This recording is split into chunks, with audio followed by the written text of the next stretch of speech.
So, how does note investing actually work?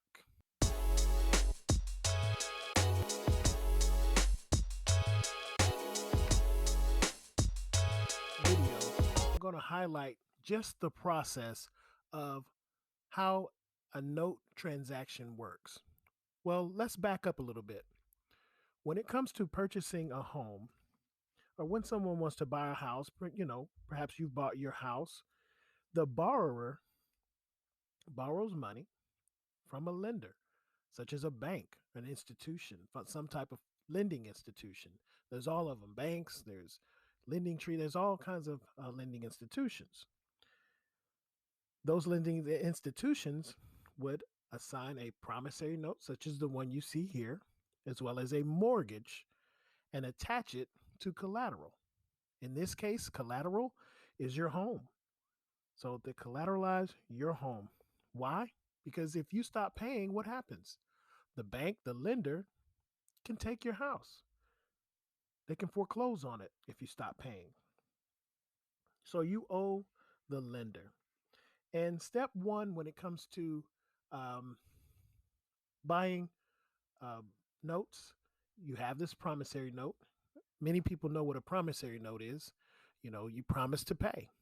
You know, someone buys your bike and they write an IOU. They promise to pay you for their bike. And the borrower's name goes here. This is just a sample of what a promissory note looks like. First payment due. Of course, this is just a mock up. It may be a little different than the one you have from your lending institution, but the concept is the same. Another document, key document, is the actual mortgage.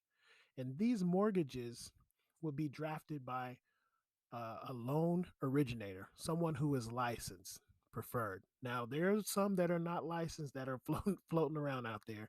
I do not recommend it. Go through a licensed mortgage loan originator, MLO. And it would generally look like this, where you have it dated.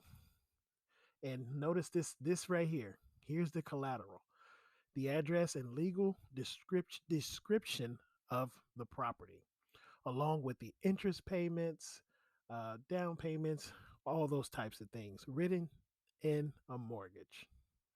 So that's just in a nutshell the two documents that you have. So let's say, for example, as an investor, here I am, Mr. Investor. I go to Mr. Bank over here, Commonwealth Bank, and they want to unload some of their notes, their mortgage notes.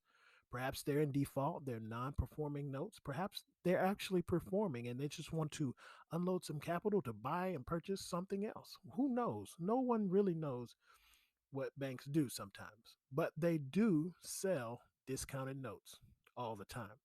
And so they sell that to me, Mr. Investor, and they assign this PN, which we mentioned before, a promissory note, one document, and the other one, the mortgage that collateralizes that property, that house in this case. They assign those to me because I pay a discounted price to the bank for those notes, for that note of that house. And now what happens? After that's completed, the same individuals that own and live in the property, they were paying Commonwealth Bank, right? But the bank sold that note. Now who are they paying? That's right, me. I step into the shoes of the bank. It's the bank of me, or it could be the bank of you going forward.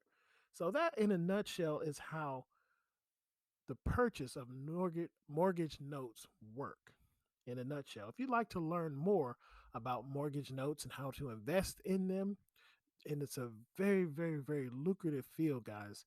And even if you don't have any money, we can teach you and show you how to make a fee on top of mortgage notes. And if you flip them to another investor who has deep pockets, make a spread on those notes, as you have seen in our last videos. So take care, guys. Hopefully that was value to you. Look forward to hearing from you. We'll see you in the next one.